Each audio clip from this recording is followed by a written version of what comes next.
গোবিন্দ লীলা, রাধা গোবিন্দ লীলা যখনই শ্রবণ করবে, লীলা অনুমানের নয়, লীলা বাস্তবে কোনো কল্পনার গল্প নয়, একেবারে লীলা সাক্ষাৎ, লীলা বর্তমান, এই অনুমানের লীলা নয়, সাক্ষাৎ বর্তমান লীলা। তাই আজ নবদ্বীপের ভাগ্যাকাশে গৌর চাঁদের উদয় হয়েছে। মহাজন বলল, ভুল বললে না করি, শুধু নবদ্বীপের ভাগ্যাকাশে নয় গো, আজ তাকিয়ে দেখো প্রতিটা গৌর ভক্ত কৃষ্ণ ভক্তের হৃদয় আকাশে আমার গৌর চাঁদের উদয়।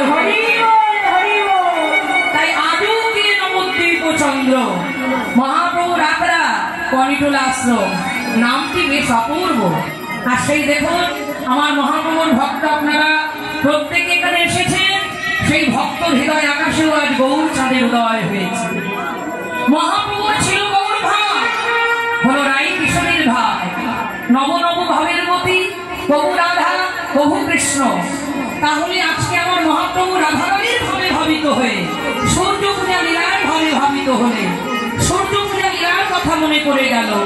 তাই কামিনী কাম অবলিত তুচ্ছ মানস, আজ কামিনী মানে রমণী। তাই মহাপ্রভু রাই কৃষ্ণের ভাব ধরলেন, কামিনী সাজলেন। কিন্তু বাবা গতি অসু গজ যিনি মন্দ, গজ মানে হাতি। আচ্ছা মায়েরা, মহাপ্রভুর ভাবটি হচ্ছে রাধারানীর ভাব, গতিগমনটা তো রাধারানীর মতো নয়। হচ্ছে গতিগমনটা কেমন না, গজ যিনি মন্দ, গজ মানে হাতি, হাতির মতো মহাপ্রভু চলেছে।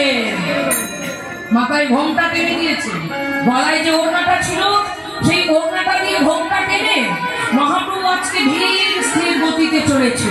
আচ্ছা বাবা, এই হাতির মতো যাওয়ার কারণটা কি? আমার মহাপ্রভু তো লম্প ঝম্প করে হরি বলে নাচতে নাচতে যেতে পারছে, কিন্তু এই হাতির মতো কেন যাচ্ছে? বলেন হাতির মতো যাওয়ার উদ্দেশ্য হলো জগৎকে শিক্ষা দেওয়া, জগতের জীবকে শিক্ষা দেওয়া।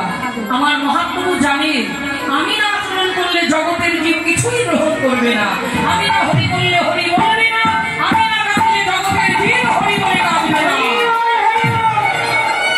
তাই প্রত্যেকটা নিজে আচরণ করেছেন, তবে জগজীবকে তিনি উপদেশ দিয়েছেন। কারণ আচরণ নিজে না করে উপদেশ দিলে তো বাবা জগতের জীব তা গ্রহণ করবে না।